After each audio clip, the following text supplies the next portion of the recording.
Hey, what's going on, everybody? This is JohnJake Gaming on the mic here, coming at you with a brand new episode of the Conference USA Dynasty here on EA College Football 25. We finished the rest of the regular season. I would call it a prelude regular season, I would say. And what we found is that our conference has a long way to go before competing with the rest of the nation because we put a pretty rough showing, which I'll get into later in this episode. We are going to go through the entirety of the regular season. It is going to feel a little different, so, we'll map it out as we go. But hopefully you guys stick around for the whole video and stick around for opportunities to possibly be a part of this series in a more personal way.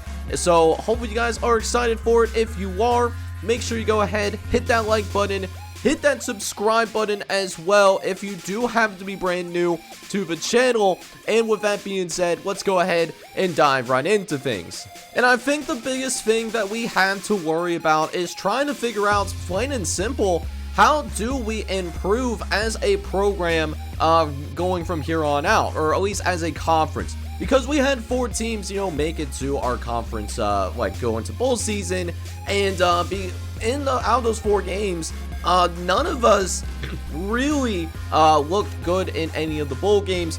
Jacksonville State got blown out by James Madison. Penn State was able to pull away from Liberty, who somehow made it to the college football playoff. Boise State actually beat Western Kentucky by 10, and then Arkansas State was able to put up a 50-burger against Sam Houston. So not only did we find a way to lose every single bowl game as a conference, we weren't even in a one-possession game. So those are some red flags, as it goes to show, just how much of a gap that we have to worry about between us and the rest of college football here at the FBS level. Now, checking out who did end up winning the Heisman Trophy and checking out some things from around the country. So Jalen Milroe does end up winning the Heisman Trophy. He's a junior out of the University of Alabama, and it turned into really a quarterback's type of award, right? Dylan Gabriel was in the running, as was Will Howard, who was a Kansas State transfer. Eli Holstein, who's starting for his first year at Pitt, he actually ends up on this Heisman list. And then Drew Auer, who is still in this college football playoff as a 5 seed. Drew Auer is still hanging in there, the junior out of Medina, Ohio. Just really trying their best to show out. So definitely turned to a quarterback award, which is different than, what we have in real life. Our 2 top players are obviously Travis Hunter and Ashton Jeanty, but this is a lot different of a scenario. Also, taking a look real fast at the award winners. So player of the year does also go to Jalen Milroe, but we do have Caden Salter, the junior out of Liberty. He actually does end up finishing 8th in the player of the year race. We don't have to worry about him transferring in real life because of that playing time deal breaker. So he'll be staying at Liberty for quite some time. As for head coach of the year, looks like RJ Turner does win head coach of the year, but also Greg Lynn was certainly in that running as a guy that did ended up winning via a trip to the college football playoff. Did lose to Penn State, but was in that conversation as well.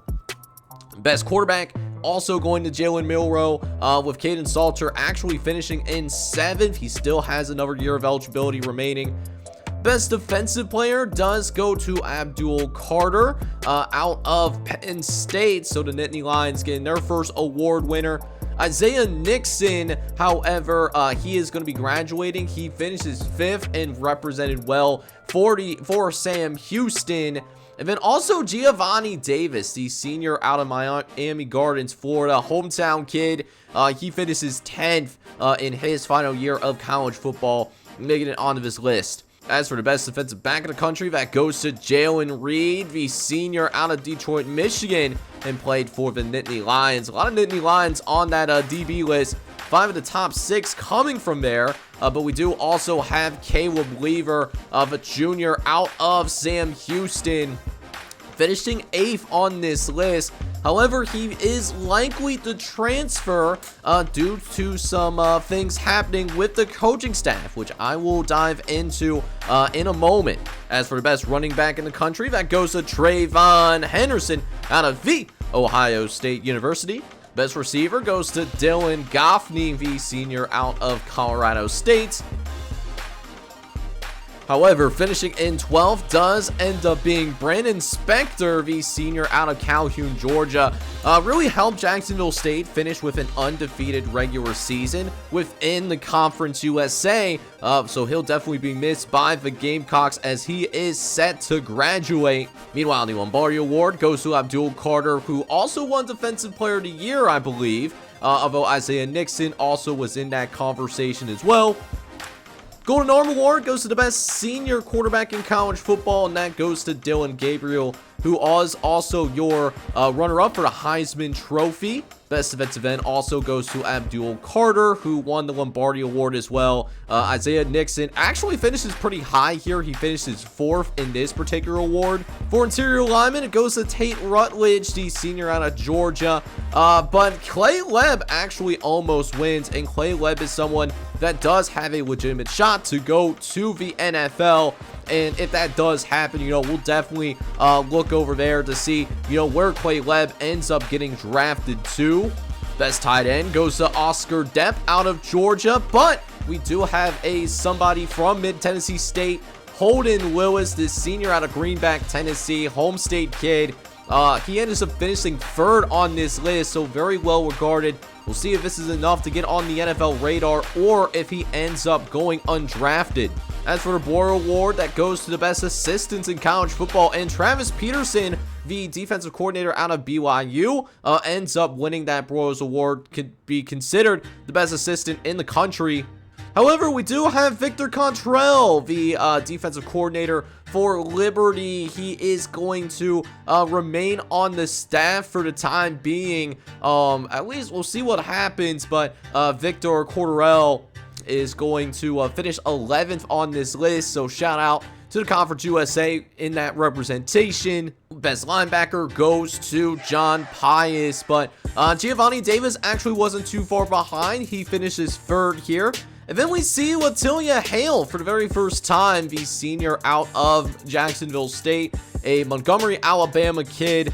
He does end up finishing his college career on a high note, finishing 6th on this list. Now, as for the best center in the country, that goes to Cooper Mays out of the University of Tennessee. We do have a little bit of representation here, though, as Kinnear Yarrow, of a senior out of Provo, Utah, actually finishes 7th. So we'll see if the New Mexico State Aggies, they had a really rough season, but, he was certainly a high note on that offensive line. As for the Lou Grazo Award, that goes to Jesus Gomez, who's actually entering the transfer portal in real life. But in the game, he just used his last year of eligibility. He is a senior in this game. Do have a couple of Conference USA kickers in here, though. Zeke Rankin, the Mid-Tennessee State kicker, who is going to graduate. And then also Lucas Carnaro out of Western Kentucky, the sophomore redshirt, still has a couple years of eligibility. So someone to keep an eye on in terms of if he can work up this list and maybe be a future Lou Grozo Award winner. As for the best punter, that goes to Jack McAllister out of Washington, but Jack Dawson does end up being finishing in 2nd place, actually nearly ends up winning that award. He is actually an international player, might have been like one of those Australian punters, did some really good work, and is going to graduate on a high note. However, someone to watch out for in the future, though, is Jacob Urich out of Decatur, Georgia. He played his first year of college football at Kennesaw State, and in his freshman year, he actually finishes in the top 10, is part of at least 3 freshmen that made it onto this punter's list. Now, as for the best return man in college football, that goes to Terry Busey, the true freshman who played for the Texas A&M Aggies. However, I do want to point out that Julian Gravey Jr. out of Liberty also finishes on this list as well. He is from Huntersville, North Carolina. However, threatening to enter the transfer portal. So we'll see if Liberty will be able to keep him, or would this premier returnman be entering the transfer portal? Now, we'll go ahead and take a look to see who ends up being your All-Americans and who got all-conference nominations within our conference. And so this is our list for right now. Looks like on the surface, we don't seem to have anybody that was a first-team All-American over the course of this season. We'll see if that changes with the second-team All-American list. And it looks like Mid-Tennessee State does have somebody as a second-team All-American. It was Holden Willis, who was actually considered a finalist to be considered the best tight end in college football. So not a huge surprise here that we do have a second-team All-American in Holden Willis. That is Mid-Tennessee State's first All-American in this series. Just looking around to see if there is any other All-Americans from the Conference USA, and it looks like there is actually not. So we will not have any All-Americans aside from Holden Willis out of Mid-Tennessee State. However, maybe things could be different if we take a look at the freshman All-American list. This is the best freshmen, whether they were redshirted or if this is truly their first season of college football. We'll see if we have any freshmen in here, and it looks like we in fact do not. So it looks like no freshman All-Americans either within the the Conference USA. Now, as for your All-Americans within our conference, here's how things shook out within the Conference USA. So no surprises here. Caden Salter and Quinton Cooley, they both end up as your first-team All-Americans within the Conference USA. John Gentry is the other running back. He plays for Sam Houston. As for the wide receiver core, it's going to be Brandon Spector, who is on a finalist list. Blake Boheman, who is actually the son of the actual head coach of Kennesaw State before he got fired. So it'll be interesting to see if he enters the transfer portal in real life, because his dad did end up getting fired. And then the other wide receiver was Trayon Sibley, who is thinking about entering the transfer portal. Now, as for the tight ends, obviously Holden Willis is going to be your first-team All-Conference. He was a second-team All-American. He is the only All-American that we do have on this list. And then your offensive line actually have quite a bit of diversity on the offensive line. Saize Pete does end up getting in at left tackle. Clay Webb, who was a finalist for a couple of those offensive line awards. Kaneen Yarrow was the finalist for, I believe it was the Mackey, which is the best center in the country. Asante Cole, the junior out of right guard, gets the nod. And then rounding out your offense is Rhett Larson, who is a sophomore redshirt out of Sam Houston. Now, on the defensive side of the ball, sophomore sensation TJ Bush does end up getting the nod as your first defensive all-teamer within the conference. His mate is going to be J-Rock Slane out of Jacksonville State, who's going to graduate. As for your defensive tackles, Dallas Walker and Quincy Wright are your two defensive tackles that do end up getting those first-team nods. Meanwhile, in the linebacking core, we have Maurice Westmoreland, who is going to graduate, so big loss here for UTEP. And it's the same for all of these other linebackers. They're all planning on graduating. Alicia Hale out of Jacksonville State, and Kavion Gaver, the senior out of Waco, Texas, who did play for Sam Houston. Meanwhile, we have your DBs here as Anthony Johnson Jr., the senior out of Miami. He is going to be your CB1 within the Conference USA. Well, on the other side, it's Brian Blades II, who actually still has a year of eligibility and plays for FIU. And then your safeties are going to be Braylon Green, who is threatening to transfer, so another really good football player that Liberty is going to have to try their best to hold on to. While Caleb Lever is in the same situation as well. I mean, Caleb Lever is somebody that might be leaving as a result of, once again, that coach possibly leaving for Sam Houston after an overall much more successful season. Finally, your kickers and punters are Nick Brown out of Liberty, and then Jacob Ulrich, who does finish on the best punters list. He's first team as a freshman.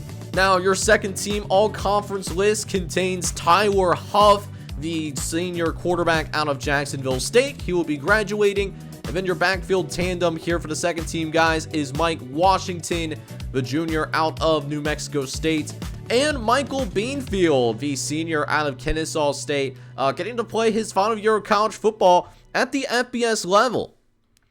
Meanwhile, for the wide receivers, got Simeon Evans, the junior out of Sam Houston. Donovan Fupol is actually just a sophomore. He is now a second-team all-conference nomination. And then Kellen Stewart, the junior out of Mid-Tennessee State, gets that final spot, with the final skill position on the offensive side of the ball being Bentley Henshaw, who is planning on graduating. Now, in terms of the offensive line, we have Will Osteen out of Jacksonville State getting the nod. Jordan White is also getting the nod as a junior out of Liberty. Julius Pierce, the senior out of Mid-Tennessee State, is going to be here at center. He's graduating. And then your other two guys are actually going to both play for Sam Houston, as James Don II is here as a junior out of Sam Houston. And so is Orion Irving, the sophomore redshirt out of Sam Houston as well. Now, for the defensive side of the ball, we only have one non-Liberty player on the defensive line. It is Donovan Westmoreland, who seemed to be pretty disruptive and also had a couple of years of eligibility remaining. The other three guys are, in fact, Liberty players. CJ Pizzell Jr., who is considering transferring and looking to enter into the transfer portal.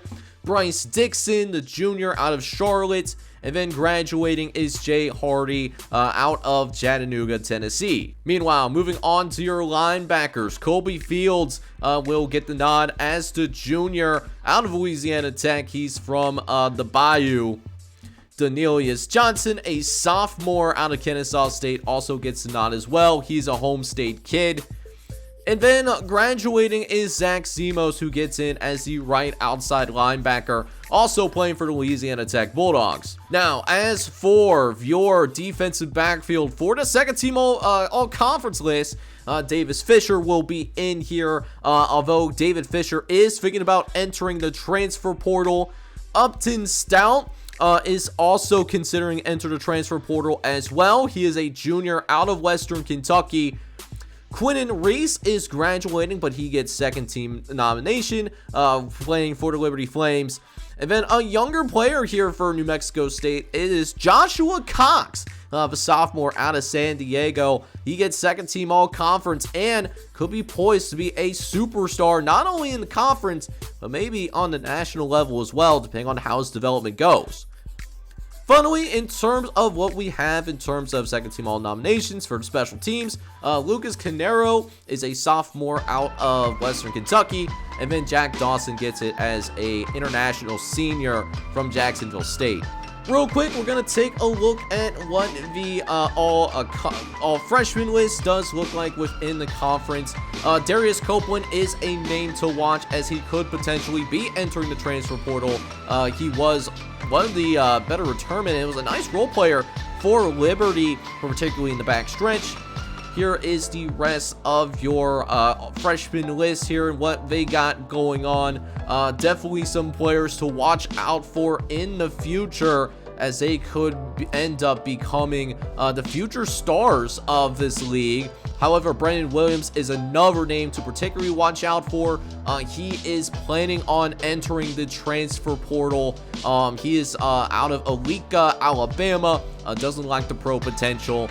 And then here is some more names being listed. Jericho Washington Jr., also a name to watch, could be transferring out of Kennesaw State as well. And then rounding out your group, this is what we are looking at. Now, with that being said, we gotta talk about that elephant in the room with what is going on over at Sam Houston. So, as you may know, Sam Houston, there was some rumors that he is going to, think about getting a new job. And look, this Sam Houston coach in Elliott Bennett has done a phenomenal job here in his second season, leading Sam Houston to its first ever bowl game. They finished with a very respectable 8-5 record. So what happens here? So Sam Houston's coach did get an offer to be the defensive coordinator at Florida State. He was actually the first choice for this particular matter. And so with that being said, he is actually going to accept that offer and become the new defensive coordinator for the Florida State Seminoles, which means Sam Houston is going to be in need of another head coach here in going into, I guess, our first full season.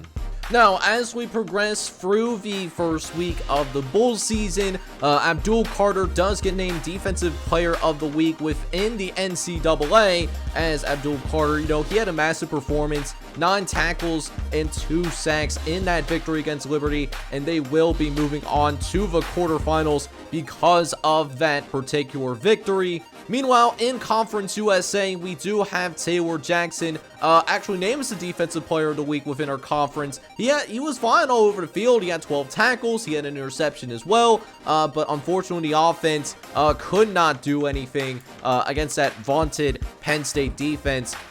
Ife Adaye had a massive performance as well offensively, though. He had 219 yards and 3 touchdowns. Unfortunately, it was not enough, as Arkansas State proved to be too much through the air, and we still ended up losing by multiple possessions in spite of a generational performance out of Ife Adaye. Now, with that being said, who does Sam Houston consider for the head coaching job moving forward? Now, actually, what's surprising to me is that the top candidate for this job is Trevor Ned, who is the head coach out of Florida International. Now, the thing with Trevor Ned is that, he's within this conference, and even though, like, Sam Houston obviously had a better record, it's still considered a lateral move. So I'm not sure if Trevor Ned would actually take this job, and I think we're going to lean towards him staying at Florida International for the time being. So who is else on this list that could absolutely be considered? Coach Toomer is a level 30 recruiter. He was actually the former head coach out of Auburn, but looks like he might have been let go by Auburn. And then Coach Moss out of Utah State. Utah State, they had a resurgent second half, but, the Utah State administration felt like he did not do enough to keep his job. Is also someone to look at and to consider as well. So that is something to certainly monitor in terms of who actually does get that Sam Houston job. So with that being said, we do get some insight in terms of who actually does get the head coaching job at Sam Houston.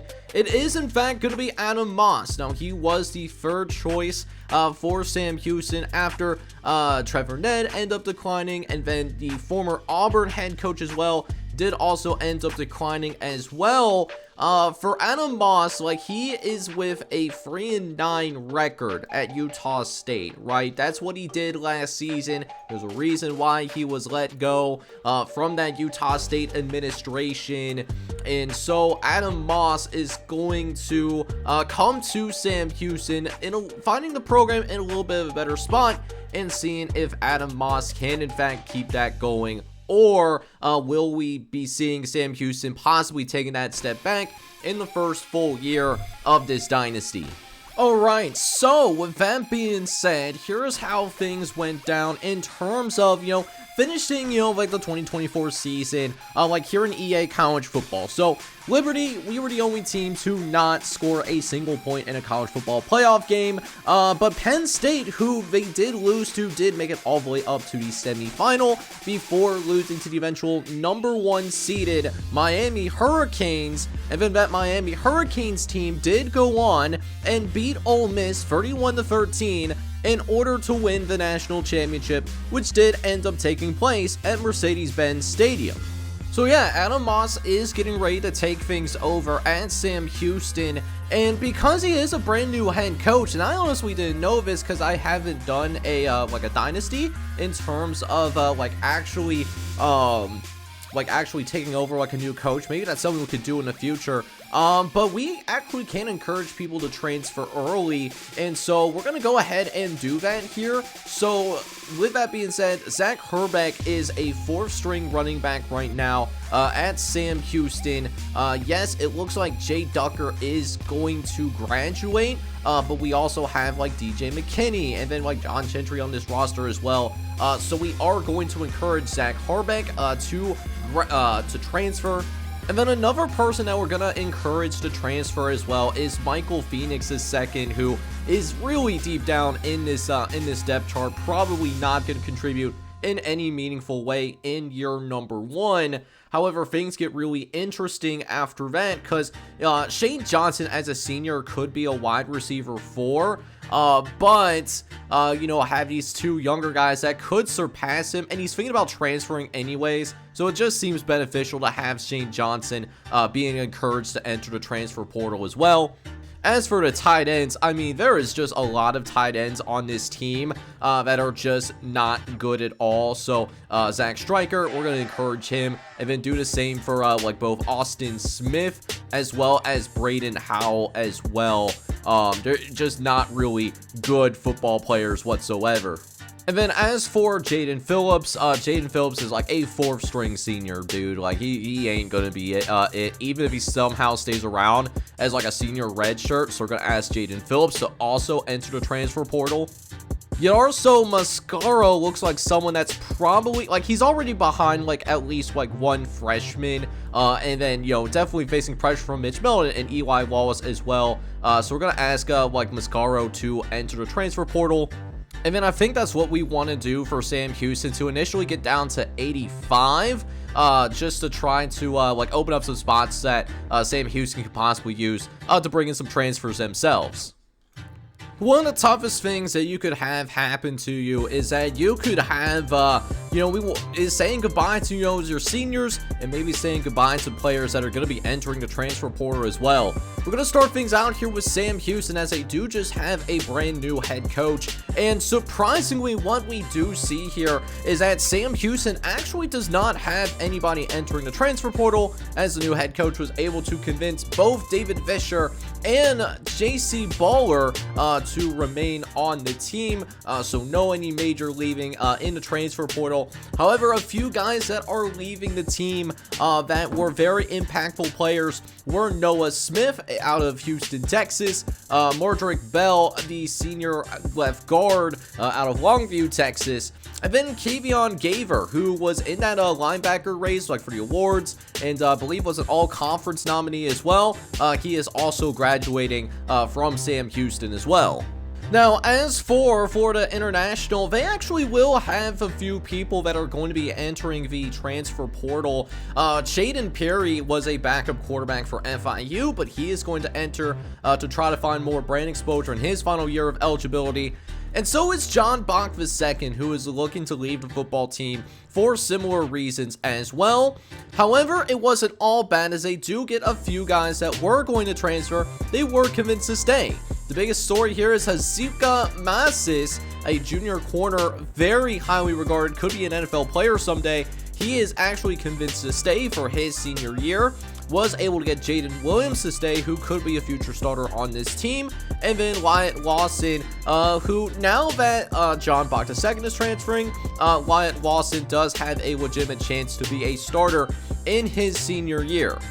Meanwhile, a couple people that did try to convince to stay but are not is going to be Mr. Clark, a freshman corner.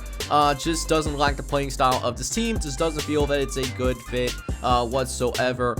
And then as well as the running back Kajon Owens, he's a starting running back here. He is going to be entering the transfer portal as well here at Florida International. So with all that being said, there will be 4 transfers from the FIU program. Now, in terms of key guys that are graduating, Lexington Joseph is going to graduate, and this is going to be a bigger loss, knowing that Kajon Owens is also entering the transfer portal as well, because now that running back position is going to be questionable for FIU going into the offseason. Got 2 top safeties also leaving as well, in Jamal Potts and CJ Christian. So going to be a lot of new faces in the secondary as well. Giovanni Davis, who finished in that top race, was one of the best players in Conference USA, at least in terms of production. Jeremy Passmore and then Josiah Mayman are also notable guys that are going to be leaving the team. Oh, and FIU will need a new starting kicker, with Chase Gabriel graduating as well. As for Jacksonville State, the Gamecocks do not have anyone entering the transfer portal. However, what we will see is that Jacksonville State will have somebody that is going to become possibly a member of the NFL.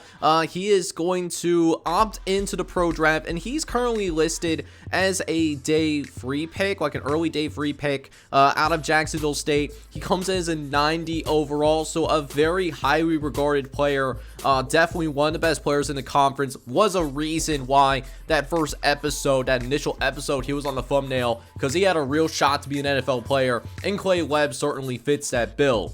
Now, with that being said, a few other guys that are going to be leaving the team as well is Sean Brown, who is a quality receiver for Tyler Huff, who is also going to graduate as well.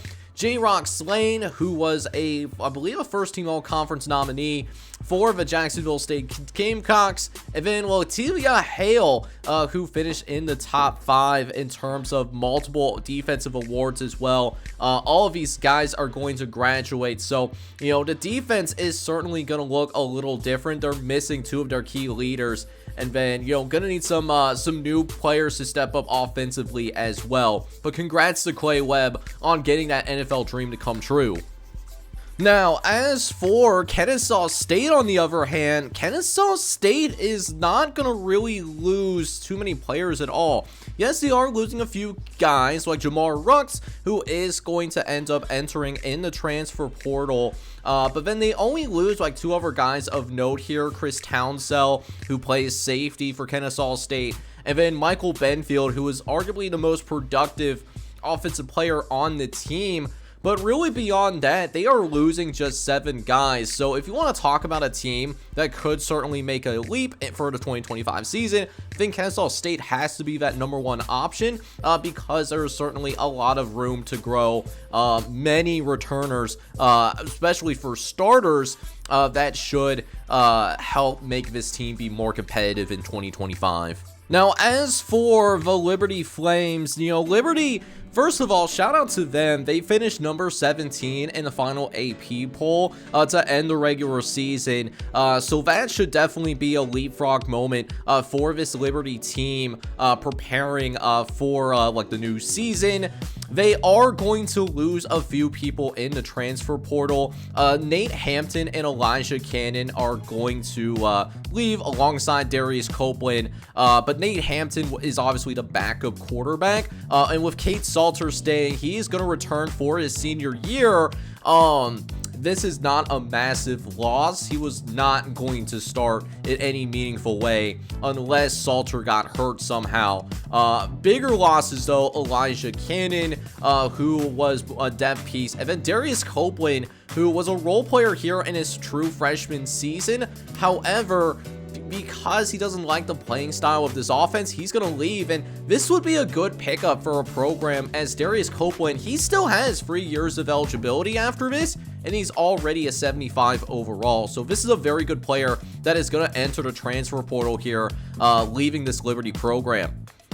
On the other hand, Quentin Cooley is also going to get some love from the NFL as well. He is projected to go in the 4th round of the NFL draft, an early day free pick out of Bailey, North Carolina.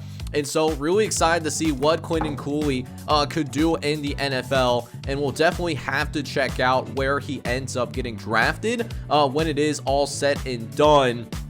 Now, in terms of players that are just flat out graduating, there is a few players that are graduating that will be sorely missed of note.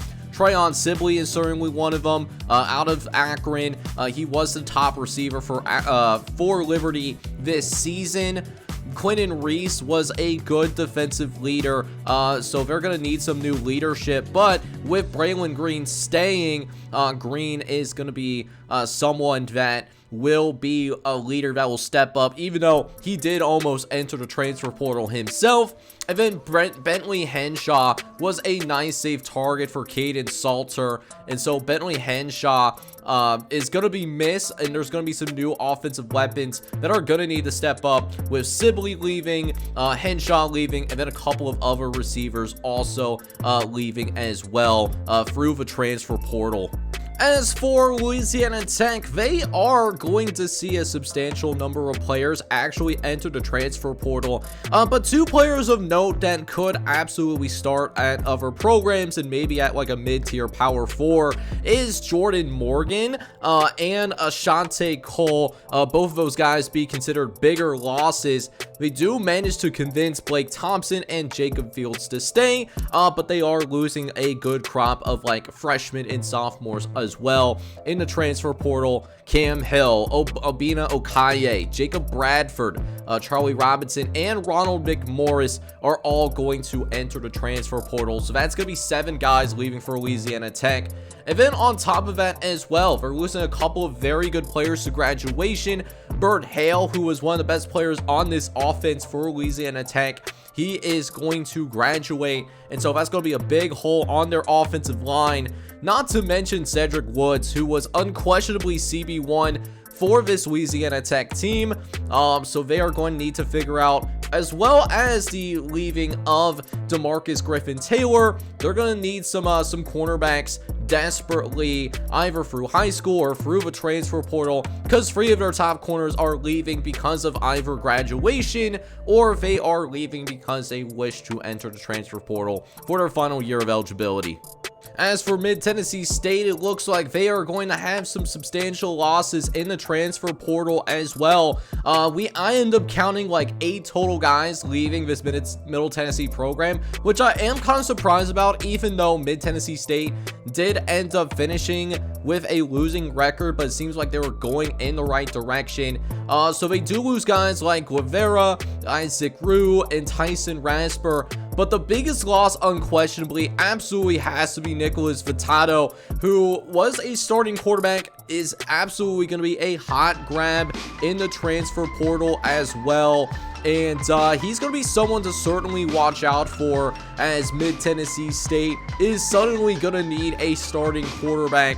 This is a huge loss, as this was someone that was arguably one of the best quarterbacks in the conference. And then they do lose a few other guys like Jordan Beasley, Amarian Bailey, Cole Simmons, and then Shamir Crawford is also transferring. But these are guys that are like borderline players that might be in danger of being cut. 2 other guys that are also going to be leaving the program as well, and we did talk about them earlier, is Holden Lewis, who was the only All-American that was mentioned in the in the 2024 season from the entire conference, let alone, you know, like on this team, on this program. And then Julius Pierce was also a very good football player, really helped with a lot of the protection calls for Nicholas Vitato. So Julius Pierce leaving does leave a gaping hole that will need to be filled in their offensive line as well. As for New Mexico State, the Aggies do have a few guys entering the transfer portal here as well. Most notably, 2 guys to certainly watch out for is Monte Watkins, who was a solid player for the Aggies, but just felt like he wasn't getting enough playing time here on a 2-10 roster, and so just looking for an opportunity to play at a spot for his final year of eligibility. And then also leaving is Hunter Tolly. He's a young tight end out of Charleston, Arkansas. Just doesn't like the scheme, just feels like it's going away from what his skill set is, so he is actually going to enter a transfer portal as well, alongside Jabril White, Derek Burns, and DeMarco Moore, who are going to try to find somebody to go ahead and find that space on their final year of eligibility. They do also have 3 really good players graduating. Kaneen Yarrow, who was a first-team all-conference player in this on this team, and then they're also losing their 2 top corners as well, in De'Eric Hobbs and Keontae Glennon. So definitely a good chunk of talent that is leaving this team. But aside from those key guys, it's not like they're losing a ton of players. So there's certainly room for New Mexico State to get better after a 2-10 campaign. As for UTEP, on the other hand, another team that struggled to win games this year. They finished 3-9. They actually do only have a couple of players entering the transfer portal. The only person of note here is Jalen Shelton, who absolutely can contribute on another team. And then they're also losing a backup corner in Devontae Green. But at the same time, Devontae Green could have turned into a decent player but probably is going to be listed as maybe like a 1 or 2 star player, like in the transfer portal. So not any serious losses, maybe except for Jalen Sheldon. He could be a good player in his senior year. They are losing a really good linebacker, though, in Maurice Westmoreland, who I wouldn't be surprised if, like, he ends up being, like, a spring football league player. He's an extremely good player. He was a really disruptive force, in the last 2 games of the season. You know, just overall wasn't high enough, I guess, to be considered. And I know UTEP isn't known for pumping football talent, so I think Maurice Westmoreland, he is a special football player. But other than that, though, not a ton of guys like on this list in terms of like graduation, I would say. So I think that UTEP also has room to get a little bit better this upcoming season. And then the last team that we do actually have is Western Kentucky. And the Hilltoppers, I was actually surprised by this. They have several players entering the transfer portal, primarily because of the head coach, which I'm surprised about. Western Kentucky, you know, y'all had a good season. You finished 8-5. You went to a bowl game. You were definitely in that hunt to go to a conference championship. So to see all of these players leave because of Coach Prestige is extremely shocking to me. And it's good players too. Upton Stout being the most notable out of Houston, Texas. He's an 85 overall, could be an NFL draft pick. And so Upton Stout is going to leave the team. But that's not even the only player that's leaving. And this is even with the Hilltoppers doing their best to try to get people to stay. And they were kind of successful. They did manage to convince Essen Messer to stay, alongside like Wesley Horton and Marshall Jackson. However, TJ Finley, who was someone that started behind Caden Weidkamp, he is going to enter the transfer portal. He's been a career journeyman, it seems like, as he's started off at Auburn. Now he left for, he was at Texas State the previous year, was at Western Kentucky this year, and now he's going to be playing at his 4th school in 5 years of eligibility, it looks like. So I'm sure, like, yes, losing an 81 overall quarterback sucks, but for West Kentucky, we'll have Heidkamp coming back. It's not the end of the world. Now, with that being said, Anthony Breckenridge is also going to enter the transfer portal as well. A decent football player. He's a backup middle linebacker. And then they do also have Jaden Loving, Evan Liberly, and Katie Hutchinson. These 2 names in particular to definitely watch out for. They have 2 years of eligibility left. Very interested to see where they end up landing. They do, however, also have Anthony Johnson Jr.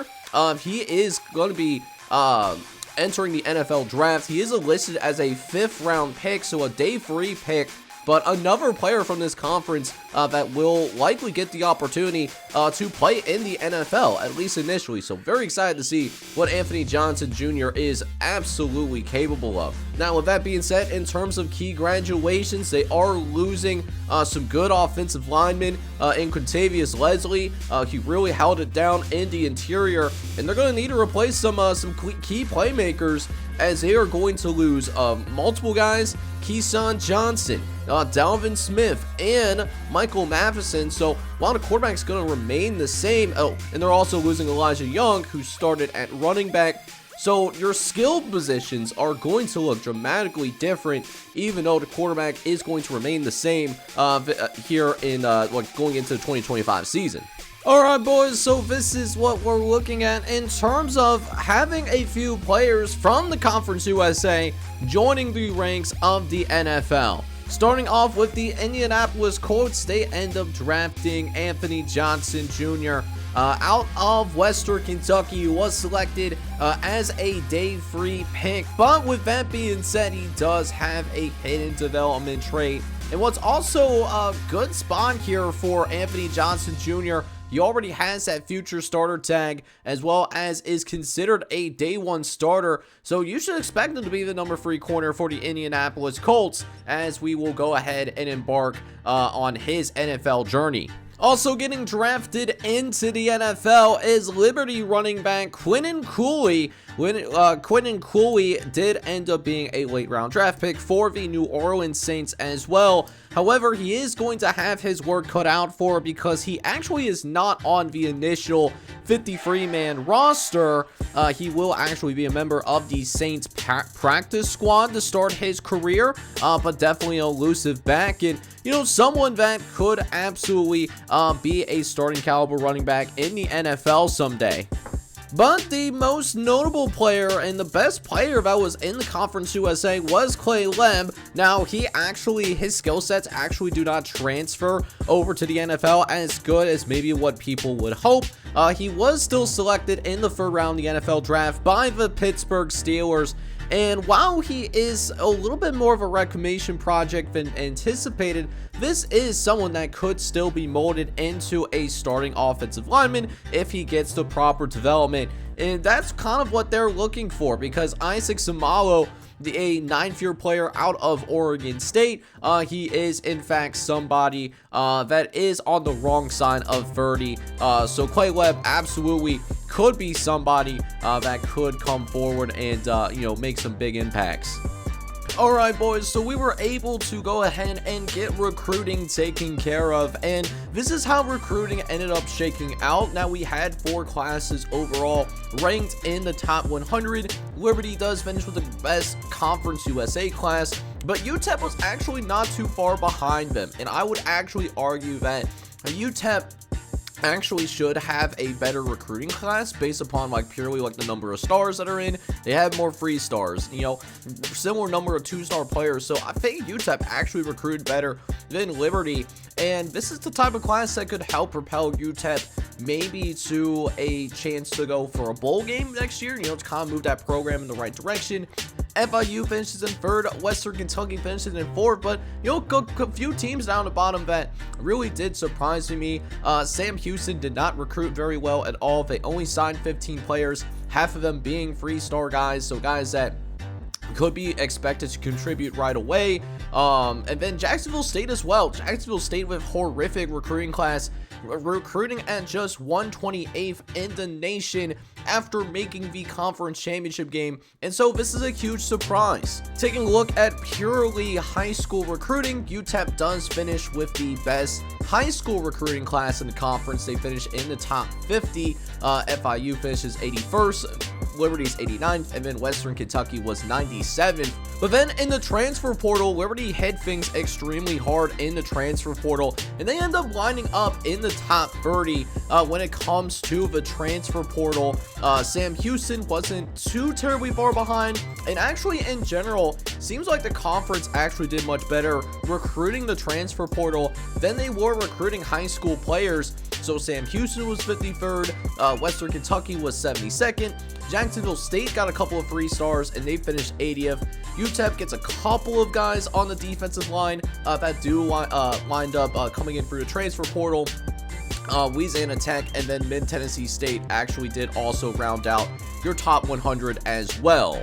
Alright, so let's go ahead and take a look at each individual recruiting class within the conference, and we'll start with the team that did have the best recruiting in the conference, that is the Liberty Flames. And Liberty was very aggressive in the transfer portal. They end up bringing in 7 guys from the transfer portal, multiple guys which came from the Power 4 ranks. The most notable guy, of course, has to be Jordan Hall, just finishing outside of the top 100 in the nation.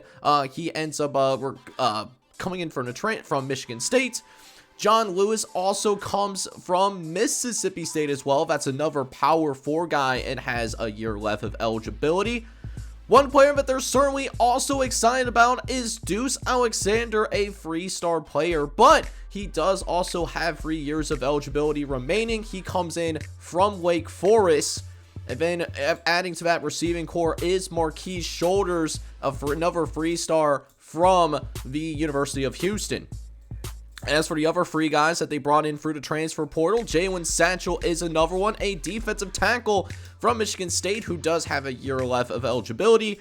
Kyle Natalia comes in from Old Dominion. He does have 2 years of eligibility remaining. And then Terrence Williams is a 2-star from the University of Louisiana who is expected to be a depth piece for this Liberty squad. Other guys to take a look at in terms of high school recruiting, and Anyone that comes in as a true freshman is available to be named as a custom. So let me know if you guys are interested. Transfer portal guys, we are going to leave alone. I don't think I can really edit the transfer portal guys even if I wanted to, at least initially. But with that being said, the notable guys that was brought in for Liberty was Tyrone Looker, an outside linebacker from Leeds, Georgia. Von Salam, a right tackle out of Salone, Ohio. Paul Reina also comes in. He's another tackle hailing from Greensboro, North Carolina. And those are your those are your 3 players that Liberty brought in from high school that were in the top 1,000. Other 3-star guys to take a look at is Brandon Cummings, a fullback out of Georgia. Paul Witherspoon out of Maryville, Tennessee. Dominic Mason, a wide receiver out of Maryland. D'Angelo Yazzie, a defensive end out of Atlanta. And then Va Higgins is the last of the notable players. He is a 3-star safety from Loganville, Georgia. And then this is the rest of the high school recruiting class for the Liberty Flames. And this is your top recruiting class in the entire conference. As for the UTEP Miners, they were more high school centric, but UTEP was at least able to bring in a few people for the transfer portal. All defensive ends. It's Braden, and they end up bringing in Braden Nazar, who is the highest ranked of the 3. He is from San Diego State and has 2 years of eligibility remaining. Darren Conley, a guy with 3 years of eligibility left, he transfers in from Ball State. And then Trevante Carruthers is another 2-star player that has 3 years of eligibility remaining. He is transferring in from San Jose State. But UTEP did most of its damage through high school recruiting, and they actually did a very good job with high school recruiting. This is a type of class that you could really look on as a foundational class moving forward. So the 5 best guys, these are 5 guys that were ranked in the top 1,000, is Frank Reef, who is their best player. He is a 3-star corner from Texas. Alondrio Lorenz is a wide receiver from Scottsdale, Arizona. Ramon Jaravushis is a 3-star fullback from Tucson. Jamison Doman is a 3-star running back from Cedar Hill. And then Jaquan Queen is a 3-star tackle from Protsboro, Texas. They also bring in a bunch of other 3-star guys like Haranvo, a defensive end. Kevin Slade, a halfback from Allen, Texas. Josh Hunter comes in. He's a wide receiver from Houston, Texas. Khalil Wilkes is a 3-star middle linebacker from Arizona. Derek Hawk is actually a quarterback. He is from Phoenix, Arizona. Walter Matlock is a defensive end from Broomfield, Colorado. Zach Pryor is a strong safety from San Antonio, the Alamo City. Brian Andre is another quarterback that they brought in. He is from Arizona as well. Gil Bradford is a free safety from Scottsdale. And then Alfonso Banya is a 3-star tackle from Rio Rancho, New Mexico. The other 2 free stars I definitely wanted to talk about was Jabari Roche out of Lee Summit, Missouri. He's a middle linebacker. And then they also brought in somebody out of the JUCO ranks in Tyler Campo. He's going to have 2 years of eligibility, possibly 3 years of eligibility remaining, depending on how they play their cards. He is originally from San Antonio, Texas. And then this is the recruiting class remaining for UTEP. This is the other guys that are on this list as well. Now, FIU does finish with the 3rd best recruiting class in the country, in the conference.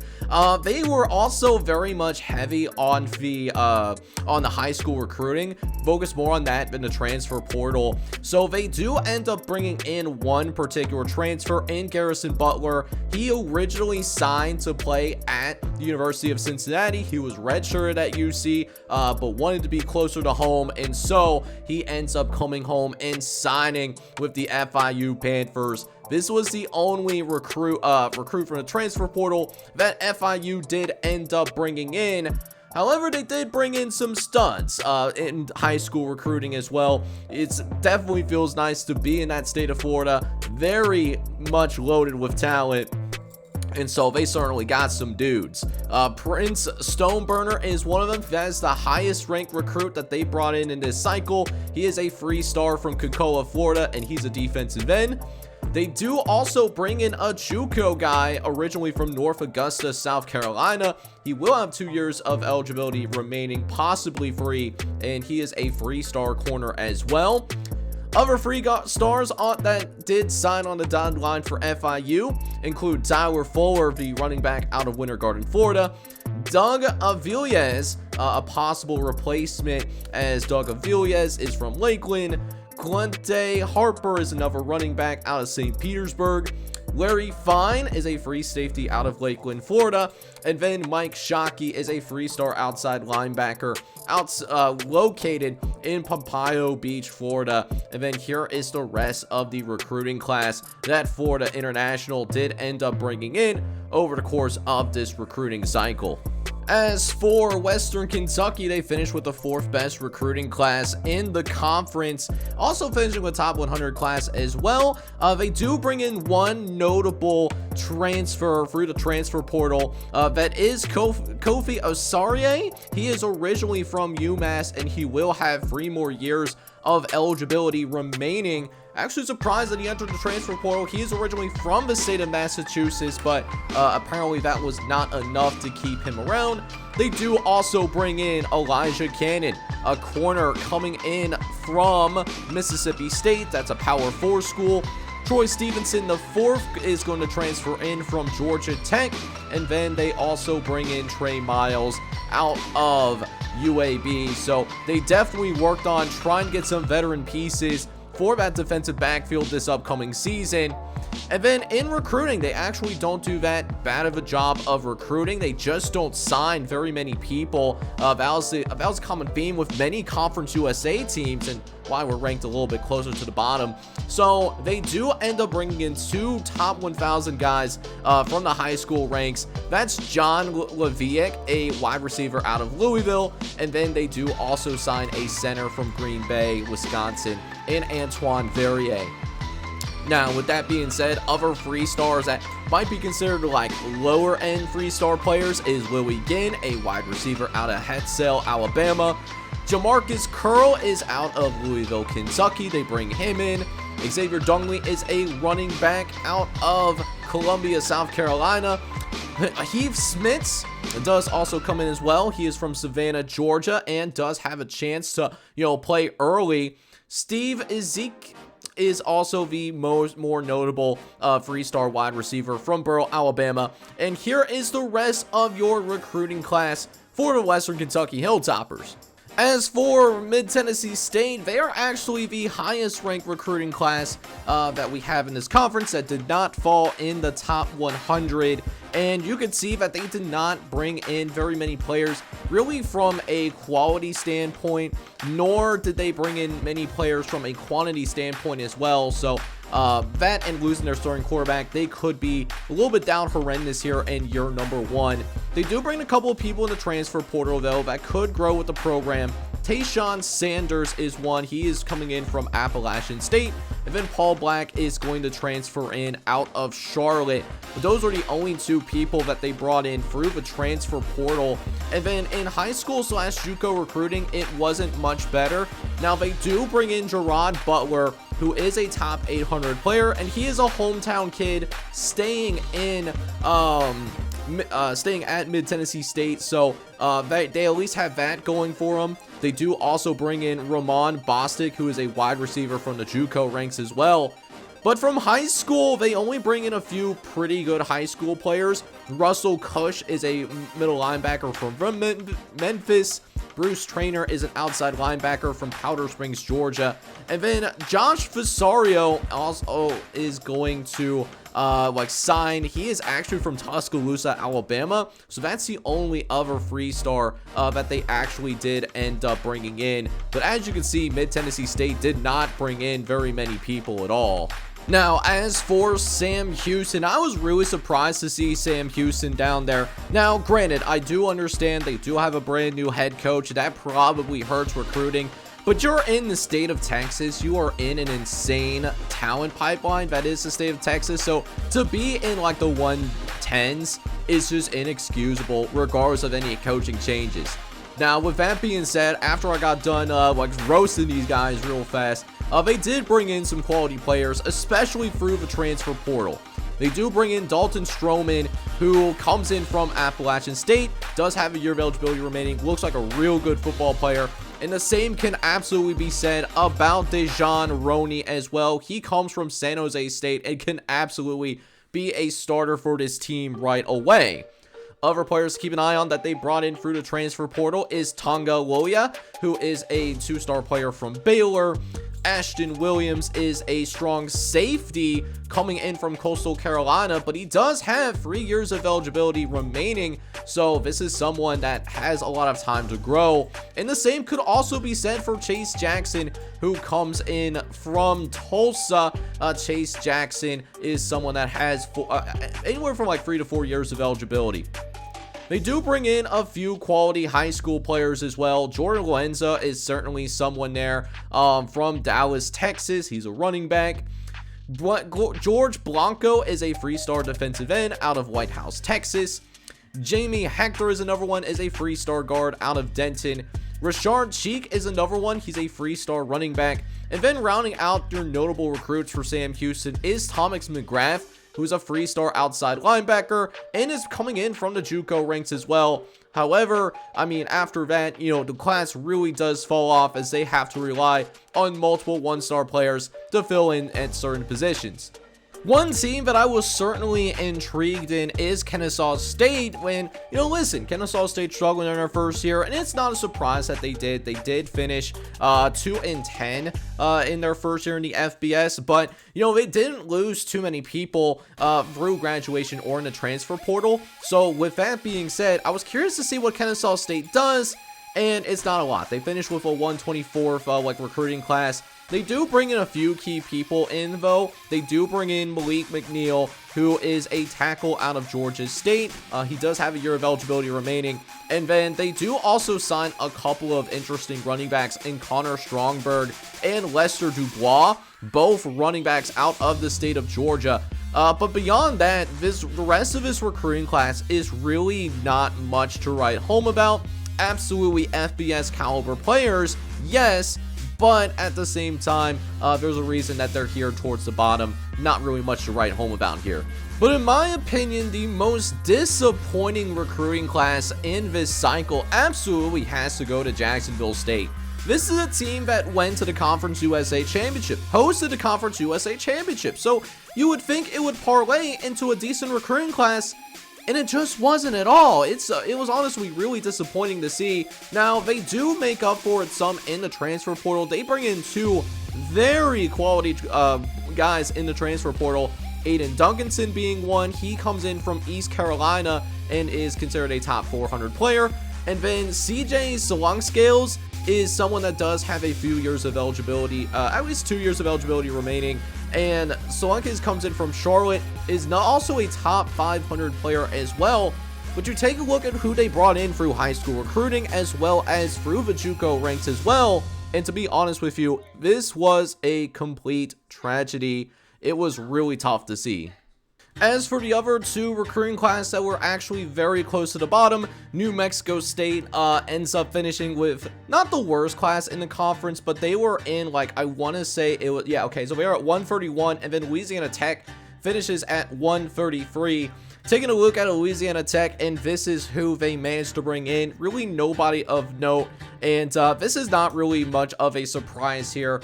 They have historically been a down horrendous program, and they're going to have to be really creative with how they go about recruiting. But it was Louisiana Tech that finishes with the worst recruiting class in the entire conference, and they do this because they only bring in 9 people. So it's going to be a lot of, I would say, people coming in as walk-ons, which, you know, not ideal at all. They do bring in 2 transfers. Joseph Head Jr., who is an intriguing player from Mississippi State, has 3 years of eligibility remaining, so I'm very curious to see how he pans out. They do also bring in Ty Thompson, a 2-star from Georgia Tech. He has a couple years of eligibility as well, so some intriguing players on this roster.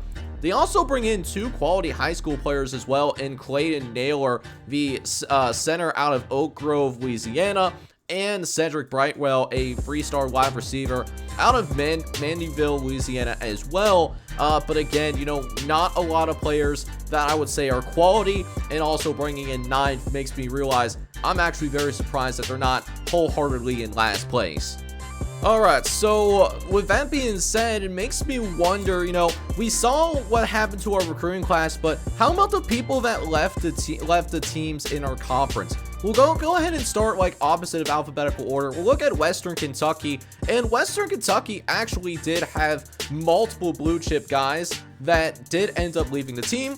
TJ Finley, who actually ended up being our backup quarterback, he does end up transferring yet again. This will be his 4th school, and he is now going to be part of the Louisiana Ragin' Cajuns. They do also lose Upton Stout to Ohio State as well. So that's 2 blue chip players that they do end up losing, which is a pretty big loss for Western Kentucky. We'll see how they respond as a program after that. As for UTEP, they're one guy that did end up leaving for the transfer portal in Jalen Shelton. He ends up staying in the state of Texas, but ends up signing with Houston. He'll have a year of eligibility remaining.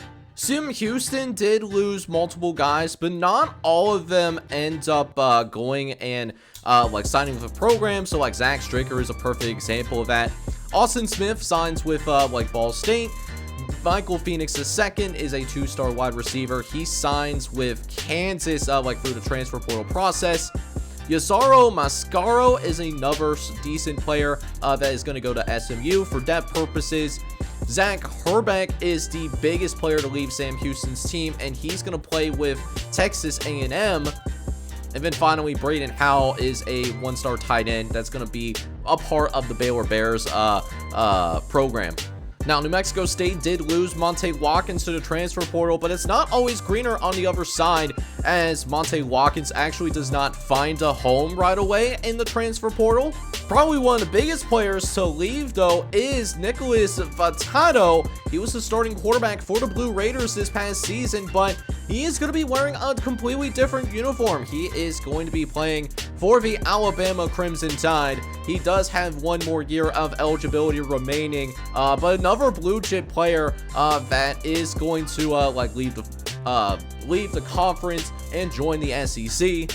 Louisiana Tech lost a couple of solid players, as well as Shante Cole, a right guard, is going to join LSU. And then Jordan Morgan is also going to be playing in the SEC as a member of the Oklahoma Sooners. FIU does lose a running back to the SEC, as well as they will have him join Florida. He has a year of eligibility remaining. And in case anyone is curious with who ended up signing the top class in America, this was the #1 class in the Georgia Bulldogs. We do end up seeing Miami end up signing the #5 overall class, and then Penn State, who did knock out Liberty in the college football playoff, they do end up signing the #4 class. And here is your rest of the top 25 like in America when it comes to recruiting. Alright, boys, so we did end up seeing the training results end up being completed. So want to now take a rundown of the conference just to see how everyone stacks up at this point in the offseason. Florida International certainly looks like a much improved team, and they could be a potential challenger to Liberty in the Conference USA this upcoming season. They have a lot of talent, especially on that defensive side of the ball, led by their defensive backfield trio of Hasika Masses and Brian Blades II. This should certainly be a fun defensive backfield to look out for, alongside JoJo Evans patrolling the secondary as well. And then they also have guys that can rush the quarterback, Eddie Wallace III, and then they do have Quayon Hill, a senior redshirt as well. So this definitely could be a fun team to watch defensively. Even on the offensive side of the ball, this team looks like to be a more improved team offensively. Eric Rivers should be fun to watch alongside Dean Patterson, who is a quality route runner. Keon Jenkins, we saw him play like towards the end of last year, had some really good throws, and now definitely has some experience as being a starter. And they also have a solid offensive lineman in Wyatt Lawson, who is going to be responsible for making some of those calls in terms of protection at the line of scrimmage. Now, last year, however, we did end up seeing Jacksonville State make it to the Conference USA Championship. However, this team will be expected to take a major step backwards here in the first full season of this series. They do have really good corners, so they should be able to stay in games. You know, Micah McCarroll, Jameer Latimer, Derek Carter, Jabari Mack are all guys that are going to do an outstanding job of covering. But who is going to, how is Jacksonville State going to score with any kind of consistency? They do have Reginald Hughes, who could like make things interesting defensively. Offensively specifically, it looks like it's going to be a mixture of Andrew Paul and Michael Petaway. At the quarterback position, it's going to be a quarterback battle between Zion Turner and Tyshawn Smoot, both who are very athletic quarterbacks. But definitely a team to watch out for to possibly take a step back here in year number one after making the Conference USA Championship last season. I also expected Kennesaw State to move in and really be that team that is at least like more competitive on the field, but that honestly just didn't happen right now. That being said, they still are going to have some really good players on this roster. Denelius Johnson is one of them. He's someone that is going to get on NFL radars this upcoming season. Could be someone that could be moving on to the NFL as soon as after this season. So names to certainly watch out for. They do have a few other really outstanding defensive players. Donovan Westmoreland, who is back. Tyler Holm, who is one of the fastest players not only in the conference, but in the entire country as well. Adam Watkins, who should be able to generate some kind of pressure like from the interior. And then they do also have guys like Jericho Washington and Baron Hobson like coming back as well. Offensively, looks like it's going to be possibly a one-man show. Bryce Dobson is a person to watch out for, both now and in the future. He's already listed as an 81 overall as just a sophomore, extremely quick as well. He's a 93 speed guy. He's going to be the top receiver here for Kennesaw State.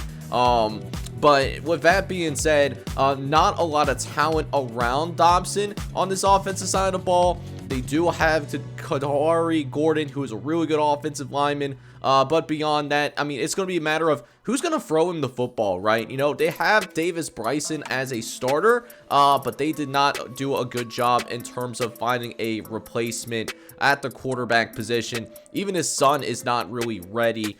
So this might be a team that's going to have to play complementary football.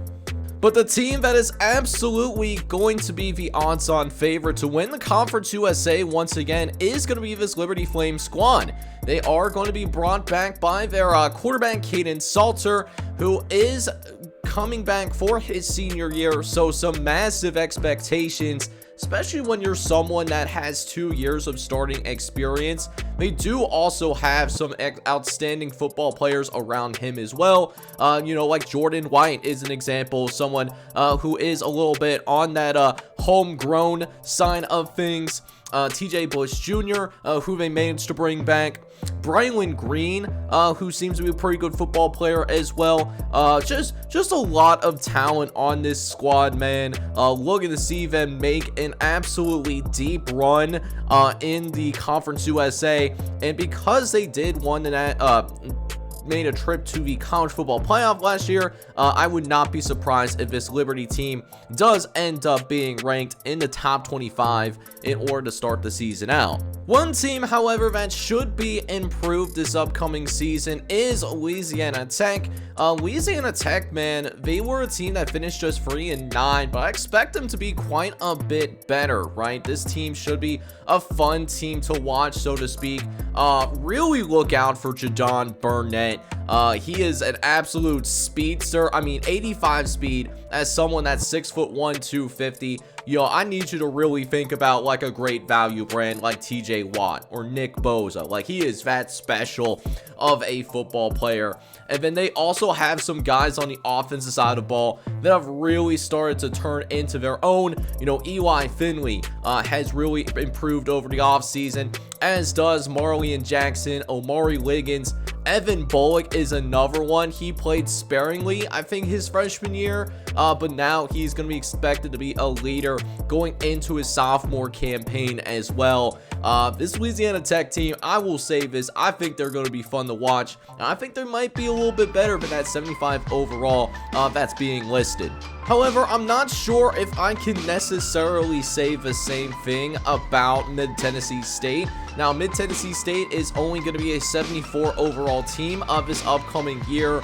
They will have Luther Richardson as the starting quarterback. You know, nothing too crazy here, but is someone that could like be at least a quality stopgap while they look for more of a long-term future. With the departure of Nicholas Vatato to the transfer portal, that was a really rough one to see. There's still some talent on this roster, though, as they will have Tyrell Raby coming back. He's probably their best player, 90 speed guy, absolutely understand what needs to be done in coverage, as well as has a very good understanding of the playbook as well. Someone to absolutely watch out for like this upcoming season. And that's because he's pushed by guys like Amari Kelly, who is now a 92 speedster as well. Two very good football players. They go at it and practice every single day. But then we also can't forget about Cameron Lacey. Cameron Lacey is someone that is probably one of the better twos in the conference, and you know, provides a somewhat similar skill set. They're both like kind of like deep threat players, so maybe this could be an offense that could generate some big plays if provided the time to do so. Other guys to watch out here include Felix Hickson, who is a power rusher from Jackson, Georgia. He's probably going to be their best interior rusher this upcoming season. John House IV is going to be patrolling things in the secondary. Jaden Cradle is going to be someone that is going to be taking the majority carries in the backfield. This is a very fast offensive skill group, I'll say. All three of their main starters at wide receiver and running back are at least like a 90 speed, so this will be a quick offense. And then really like they do also have Shakai Woods and Anthony Benham, so this could be an interesting team. I don't know if this will be a team that will be good enough to ultimately to at least like make it to a bowl game, but they're a team that I'm certainly intrigued by here in like season number 1 technically. Now, as for New Mexico State's going to have a hard time getting out of the bottom, but there's certainly still some intriguing players here at New Mexico State. They have a quality offensive line, actually. Ceziah Pete, Anthony LaFrance, and AJ Vapayu. These are guys that are going to be able to win in the trenches pretty consistently in our conference. Even if you go up against maybe like some Power 4 teams, they should hold up pretty well in the trenches offensively. It's really just going to be a matter of like who's going to be those skill guys that step up, right? They do have Parker Awad, who is someone that has really stepped up, really could make a name for himself here in camp. But at the same time, though, not really a lot of skill players that he could really turn to. He might be a one-man show offensively. They do have some defensive talent in the defensive backfield. In particular, though, Josiah Cox, who is the best player on this team, as well as Colt Magino. So definitely we'll see probably both of these guys intermittently. And then they do have Taden Barnes and Tyler Martinez as well. Definitely think that one issue that they could have is having a lack of playmakers, both on the offensive side of the ball, and then who's going to also generate pass rush defensively as well, right? They do happen to have Noah Ozai, who's solid, but if he's going to be your #1 rusher, that could be an issue for this New Mexico State team this upcoming season. Up next is the Sam Houston Bearcats, who do have a brand new head coach. So really interested to see how this Sam Houston team looks with the philosophy change. We did see Sam Houston struggle to score points for most of that end of the regular season, although they looked better offensively in the bowl game. However, they did end up getting embarrassed.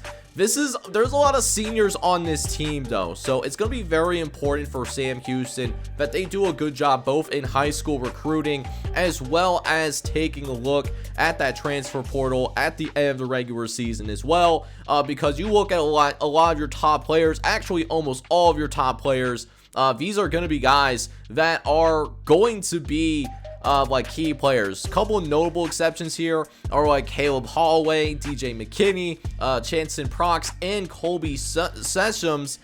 These are all guys that, you know, could be coming back like for one more year. But like if you take a look at the majority of these like top players on the roster, I mean, this is a lot of talent that's going to be lost here. So it's almost a boom or bust for Sam Houston. I expect them to be a good team this year. I think they'll certainly be in the mix to be in that Conference USA championship conversation. But after this upcoming season, things could get a little hairy if they don't necessarily do their homework in recruiting like they did kind of at the back end of this season though. Now for UTEP, we really let them know that, hey, they did a pretty good job with high school recruiting. They actually had, I believe, the top high school recruiting class in the conference. The thing is, when you take that approach, it's gonna take some time, and there was not a lot of talent on the roster to begin with. And if you really take a look at this roster, there really isn't a lot in the cupboards. Now, they do have a couple of really good players.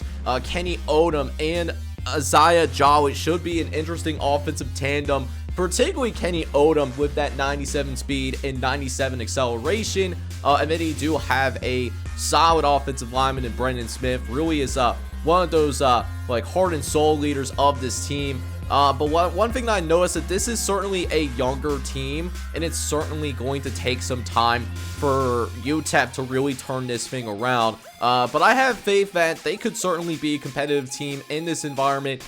Maybe be in a mix of a bowl game if everything turns out right. But not really a lot of high-end talent to report here, other than these three guys. However, one team that I think could absolutely take a step back is like Western Kentucky. Now, Western Kentucky does have considerably more like high-end talent that could, you know, elevate this roster. But then like after like the top line guys, it seems like the depth of the roster falls off a cliff a little bit, and that was a courtesy of Western Kentucky just struggling to do recruiting in any meaningful way. That being said, there is a lot of good football players to be excited about here at Western Kentucky though. One example is River Helms, who is coming out. They're going into their senior year and is going to be a top target for Viscamp this season, which, by the way, Viscamp is back and does have starting experience. He still has a bunch of options here. Jalen Hampton coming out of the backfield should be an interesting like option to take a look at. Eston Messer, the junior out of Louisville, Kentucky, also could be like a pretty good football player as well. Could be another top target possibly. They even have a really good backup running back in LT Sanders. He could probably start at a few places within our conference. Just happens to be behind like Jalen Hampton, but a really good running back tandem. Think of kind of like a thunder and lightning kind of situation. Now, defensively, they got some studs defensively. Dallas Walker, who really reminds me of like a great value brand DJ Reader, if that makes sense. Darius Thomas, who can absolutely fly to the ball. Definitely knows how to like move back and forth, like from a side-to-side standpoint. Hosea Wheeler can go ahead and put some pressure on the quarterback as well, as can Deontay McCray. So there's certainly some high-end options here, and they do have the homegrown Nazir Ward as well.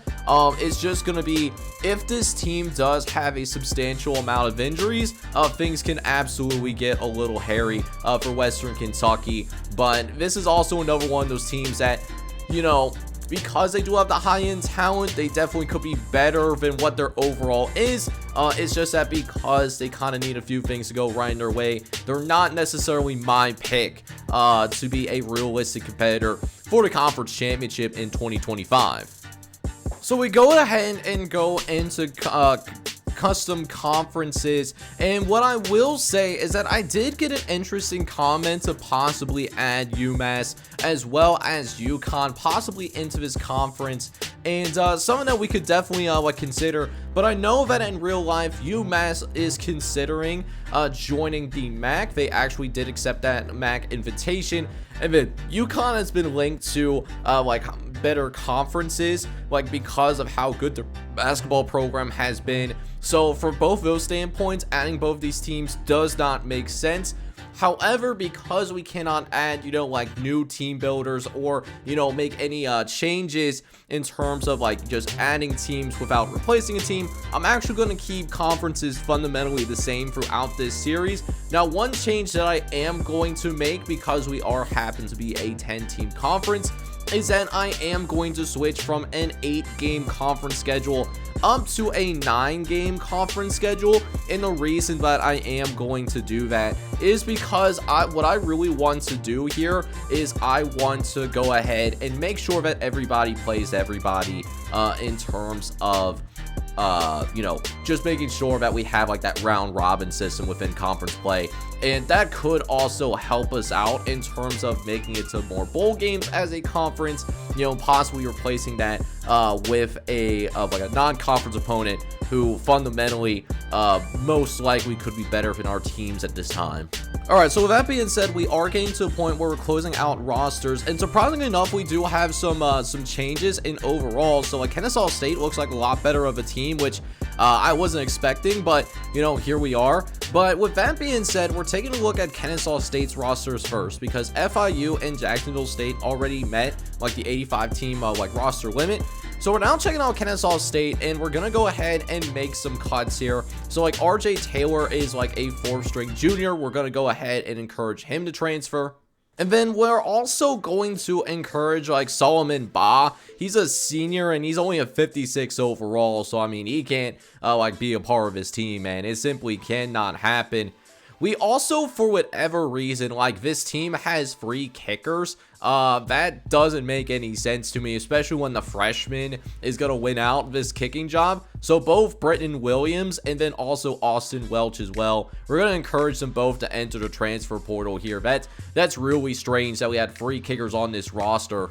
As for other cuts that I want to make, I kind of want to take some fat off the bone for Kennesaw State. So we're going to go ahead and cut any of these players that are in that 55 overall range here. I mean, these are not players that are going to come out and be stud football players or contribute in any meaningful way, especially if they're a junior, this guy right here, who is a 60 overall guy. That is wild to me. As a junior. Same with the the coach's son. The actual coach isn't around anymore in the first place, so we're just gonna let him go as well. And then we're down to 2 cuts here in terms of what we want to do, and I think I'm gonna cut these 2 sophomores here in Dennis Sims, and then there was another person that I wanted to cut for Kennesaw State. And it looks like, I'm thinking it's going to be this tight end here, and Gatlin Hancock. We already have another tight end in Isaiah Williams that is that same overall, is slightly faster, and has an extra year of eligibility. I think cutting him would make the most sense if you're Kennesaw State, as this is going to be your final 85-man roster for the Kennesaw State Owls. Alright, so we're moving on here to the Liberty Flames, and the Liberty Flames have 5 players that they actually need to cut off of their roster. And so we're taking a look at who needs to be cut here. It really is a 2-person race here between Elijah Hopkins and Jaden Sweeney. Now, Jaden Sweeney, I think because he's actually kind of on the fence in terms of wanting to transfer after this season anyways, I think we're gonna go ahead and just let him go. He's a little bit too much of a headache for someone that might be our cornerback 6 and might hardly play anyways. So I think we're just gonna say that this is a mutual transfer here and let Janie Sleeden explore his options in the portal, and then taking a look elsewhere and figuring out what we want to do here. So they come in still needing like 4 more guys to cut. We'll go ahead and cut Ryan Manis, who is just a 64 overall in this case. Brendan Payne as well is going to get the axe, and that just leaves 2 more players that need to be let go. And I think what we're going to do here, get rid of these 2 sophomores. In the left guard, Rex Lar out of Pickerington, Ohio. He's going to not make the final cut. And neither will the sophomore Bo Burklow, the sophomore redshirt out of Brentwood, Tennessee. Now, we took a look at Louisiana Tech, we took a look at Mid-Tennessee State, and then we also took a look at New Mexico State as well. And what we found was that none of those 3 teams actually had like 85 players to begin with. Mid-Tennessee State and New Mexico State, Mid-Tennessee State and Louisiana Tech actually had less than 70 guys. So that's like a little bit of a disparity right there.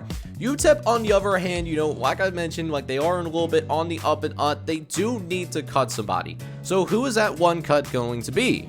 And after taking a long, hard look at what UTEP has on its roster, we found Josh Hancock, who's going into his senior year. He's just a 57 overall. So for lack of a better term, he is a waste of space on this team.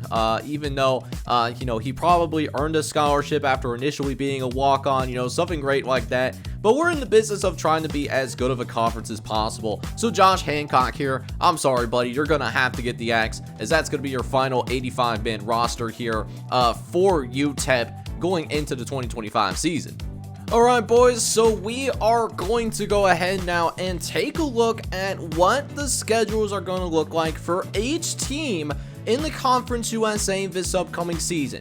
We'll start things out here in alphabetical order, and we'll start with the FIU Panthers, who are going to be seeking to go into a bowl game. And honestly, you take a look at FIU's schedule, this is a very navigatable slate, right? So their toughest game in non-conference play is going to be against Georgia Tech. Finished with an 8-5 record. They won their bowl game, but then after that, things get a lot more interesting. You're taking on FAU, who did fire their head coach in real life. They finished like 3-9. And then UConn, yes, UConn did end up going like, I believe 7-5, and they go to a bowl game here. But like beyond that, like it seems like it's going to be a pretty navigatable schedule overall. They will start out with Sam Houston in week number 1 before going on the road to take on New Mexico State. And then they will, after the UConn game, they will go into the rest of conference play, hosting Kennesaw State, going on the road against Louisiana Tech.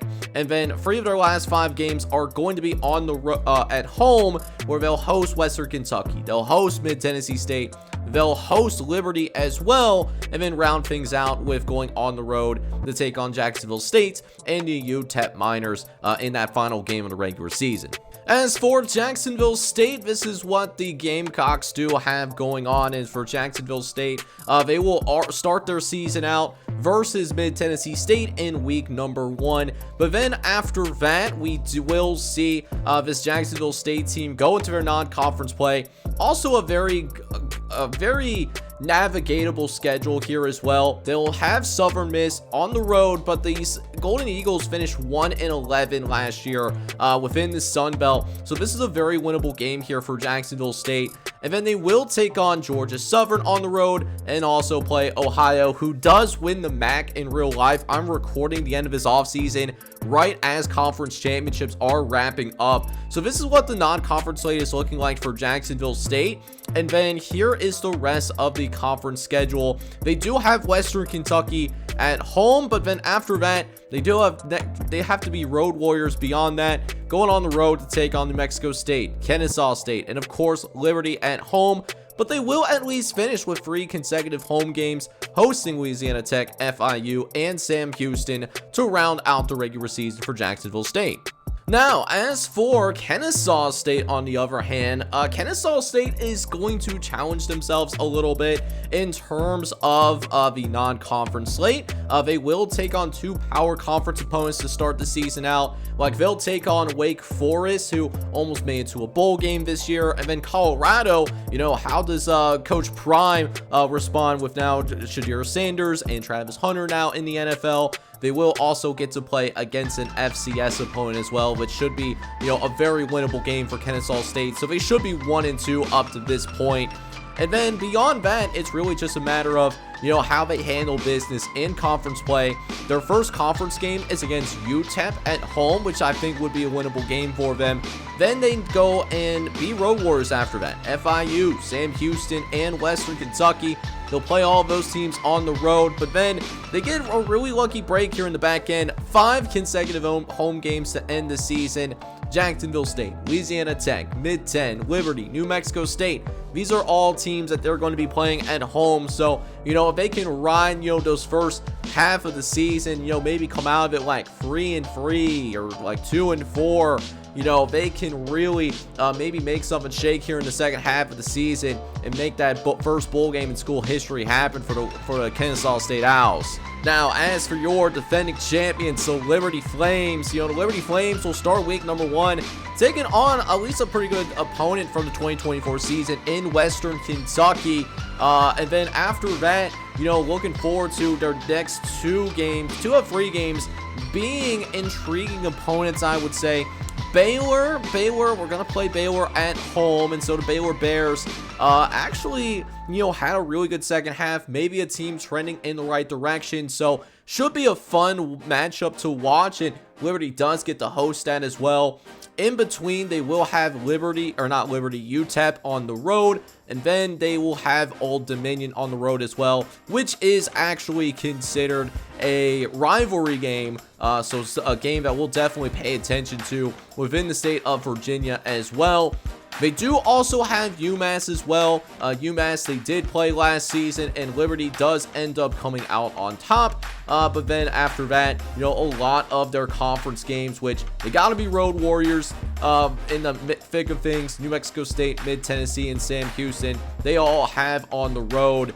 And then 3 of their next 4 conference games are also on the road as well. So not a favorable slate here for the Liberty Flames. They do have Jacksonville State at home. That is going to be their senior day. And then their last 3 games, they will have to be road warriors as they try to make another trip to the Conference USA Championship game.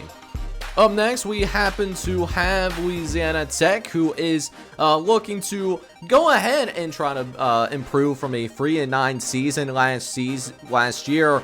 An interesting thing for Louisiana Tech is that they actually do have 2 of their first 3 games within conference play. So they'll take on New Mexico State first. That is going to be their first game of the season. And on the road, they're going up against Western Kentucky. But in between there, they will have to take on LSU on the road. And that's going to be a very tough environment. We saw them play against Arkansas last season. And Louisiana Tech honestly did not handle it very well at all. They will end up also seeing Ashante Cole play against them for the first time as he transferred to LSU this past season. So certainly a game to watch there. After that, they do have their other non-conference games. Louisiana Tech does have a rivalry against Southern Miss. So that should be like a battle for sure. And then they'll take on Tulsa on the road as well. Tulsa, one of the worst teams in the American. So these 2 games in non-conference play are certainly winnable for the Bulldogs. And then after that, we will end up seeing them in the rest of their conference slate. They have 2 of their first 3 games.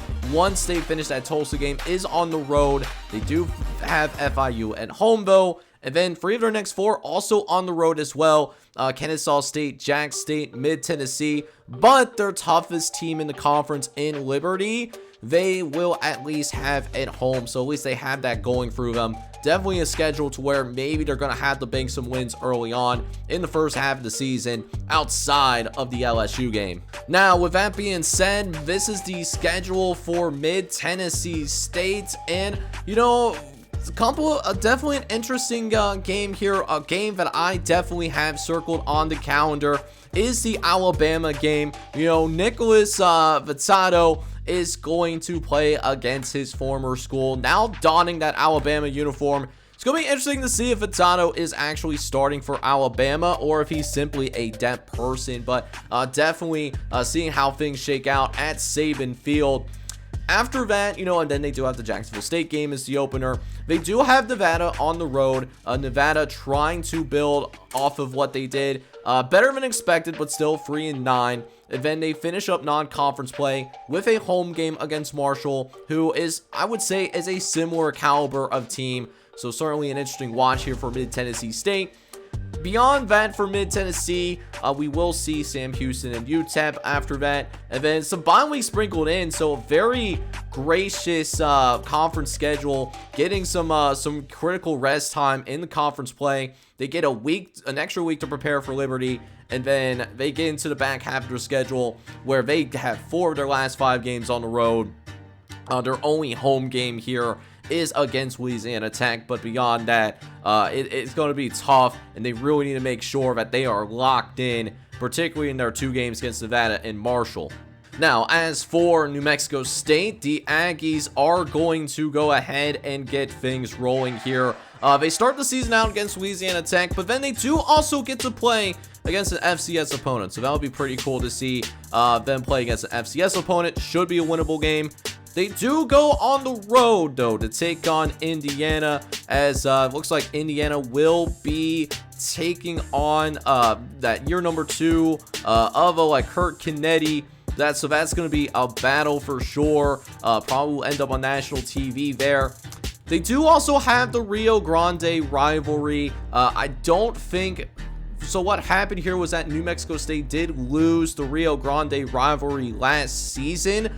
So we'll be looking to see them try to turn around, try to get that get-back game right, and then the rest of their conference schedule as well, which is a favorable one. They do have, you know, Liberty at home. They do have like a free game home stretch here against Jack State and company, but then their last 2 games are on the road, playing against Sam Houston and playing against Kennesaw State on the road.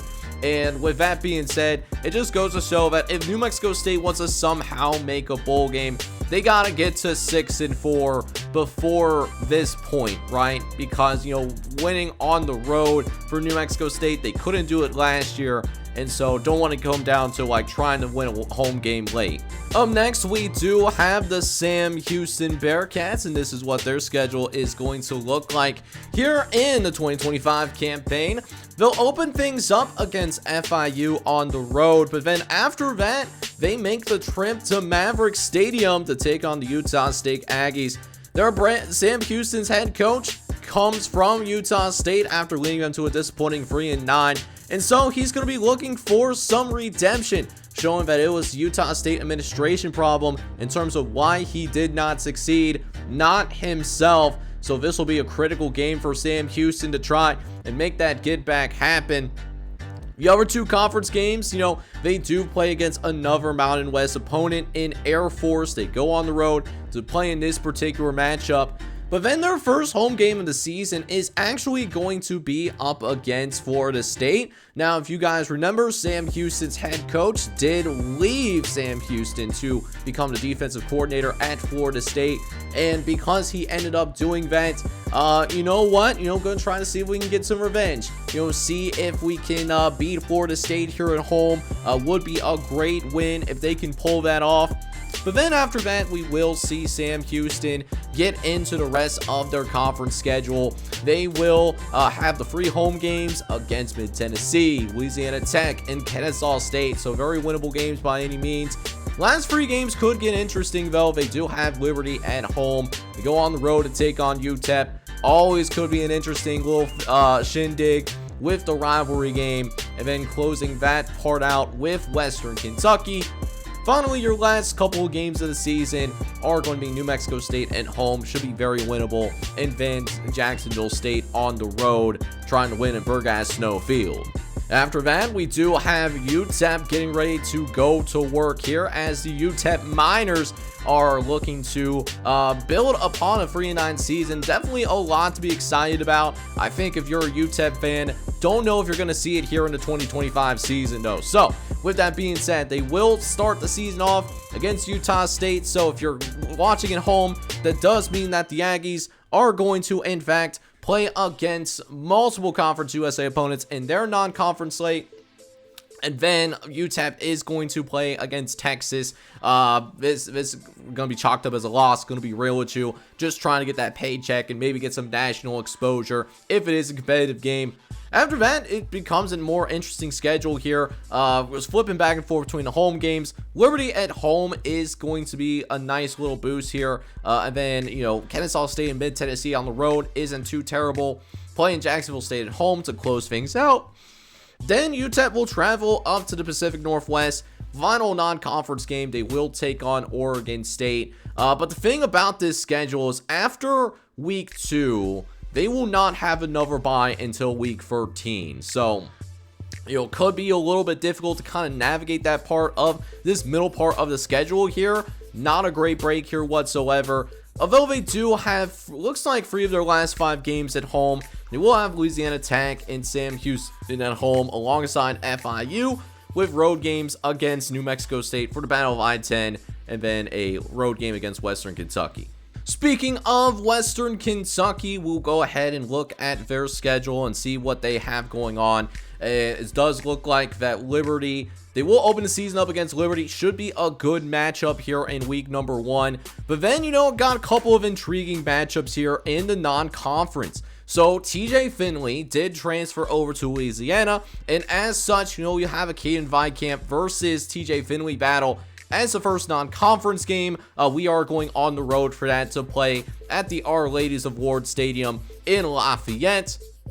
Speaking of those Louisiana teams, we will then have Louisiana Tech at home, but then we will also have 2 weeks to prepare for Ohio State, who we somehow were able to get them to come home. We're not complaining whatsoever, but this will be an electric environment, seeing them come to LT Smith Stadium, where the former Western Kentucky player in Upton Stout, he is going to return home for the first time since transferring from Western Kentucky, playing against the Ohio State University.